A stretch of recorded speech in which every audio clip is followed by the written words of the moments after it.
tous et à tous pour une nouvelle vidéo, je bug un peu. Aujourd'hui, vous avez vu dans l'avatar, encore une petite lanterne de LED.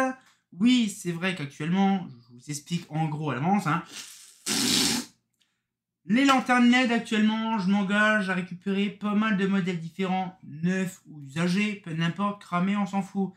Parce que bon, quand on a plus de 80% des modèles français actuellement en collection, donc on n'a pas trop l'habitude d'avoir des choses intéressantes, de nouveau. Et donc du coup, ce qui fait, c'est que je suis en train de m'engager à changer un petit peu, pas changer drastiquement, mais je suis en train de récupérer quelques luminaires de diverses années, des trucs comme la ligne d'Alluma, c'est récent, ça date des années fin 2000, début 2020. Et là, justement, le petit TCO, c'est tout sympatoche, j'apprécie énormément. Donc, on fera une vidéo aussi sur la lanterne, bien sûr, dessus. Donc, c'est pareil, j'ai hâte. Bon, c'est vraiment plat. Mais, je sais pas, celle-là, elle a vraiment un design qui me plaît énormément. Et donc, j'abaisse un petit peu. Elle a un design qui me plaît énormément. J'apprécie cette luminaire-là. Alors c'est du Shredder, je ne sais pas la date de quand par contre, parce que je n'ai pas là actuellement de date, donc je verrai par moi-même elle date de quand. Mais par contre, le seul truc qui me perturbe, c'est le truc là. C'est un chibre immense le bordel. Alors je pense qu'on pouvait le démonter, d'avoir différentes positions, différentes tailles.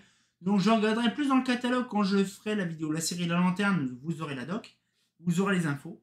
Mais par contre, c'est vraiment impressionnant parce qu'en fait, l'optique, c'est à peu près comme je vous avais expliqué le dernier coup sur la Philips. En fait, on dirait les mêmes plaques. En fait, on dirait que les plaques LED sont fabriquées dans la même usine, sauf que c'est estampillé Shredder et les autres Philips.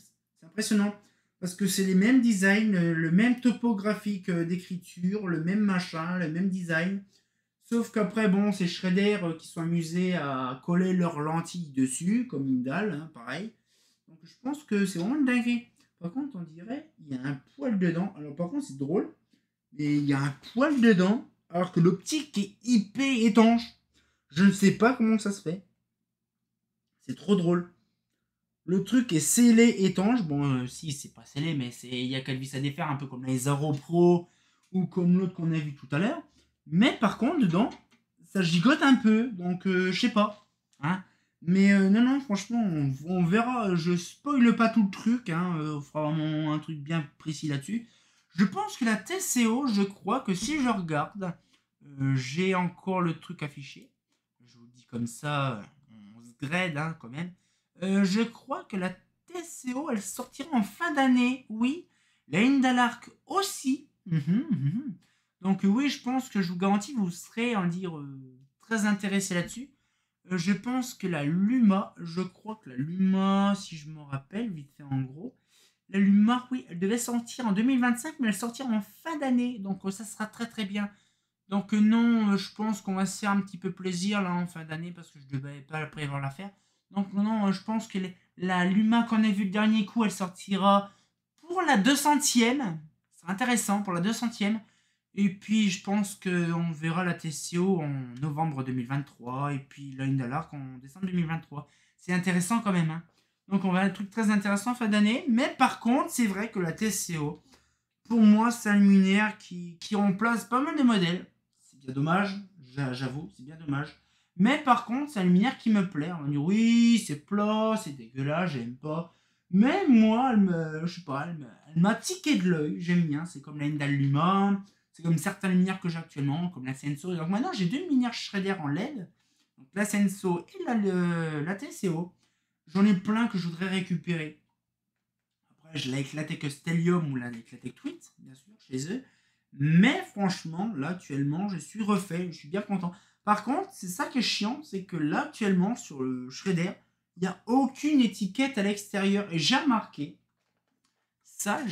un truc, c'est que chez eux, chez Shredder, je sais pas où que je vais là, chez Shredder, je ne sais pas pourquoi, ils s'amusent pas à mettre les étiquettes à l'extérieur du luminaire.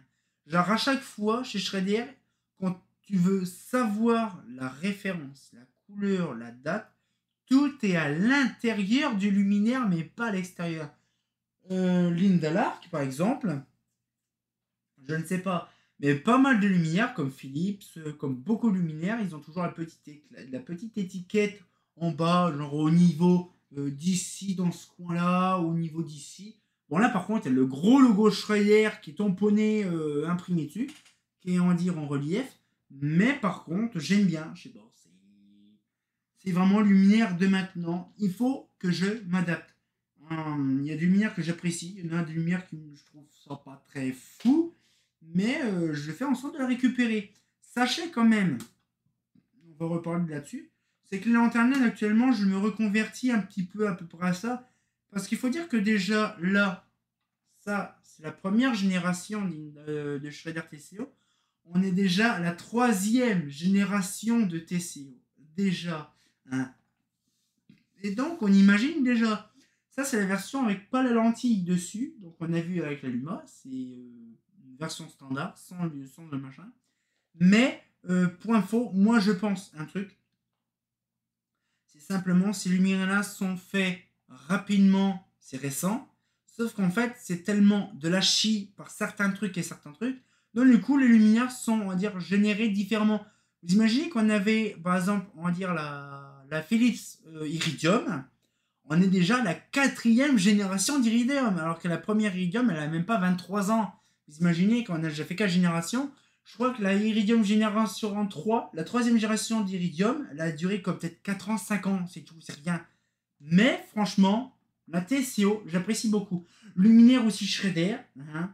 On en trouve beaucoup aussi en Belgique. Mais ça remplace pas mal de luminaires aussi. C'est comme aussi, bien sûr, la Luma.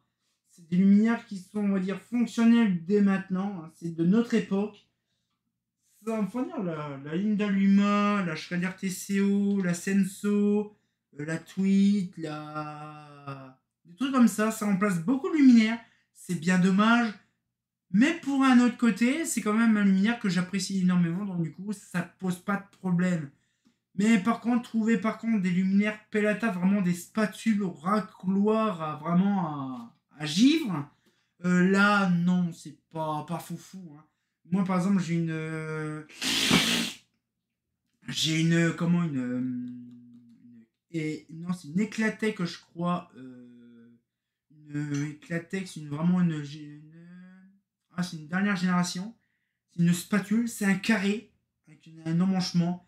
Et c'est une spatule plate, je crois qu'elle fait facilement 1,5 cm d'épaisseur. C'est tout. Bon, là, c'est un petit peu plus volumineux. Mais sinon, voilà, je préfère ça qu'un luminaire extra plat. Mais on verra ça, bien sûr, en fin d'année, dans la série La Lanterne. Donc, j'espère que la petite vidéo vous a plu. Moi, ça me plaît énormément de vous montrer des luminaires actuellement LED, parce que ça me plaît énormément. Hein. Et on se retient encore pour une nouvelle vidéo. J'espère que ça vous plaît. Et comme de bien entendu, la prochaine fois, ce sera un truc néerlandais, du Frochte, très ancien bien sûr. Un fait pas faux.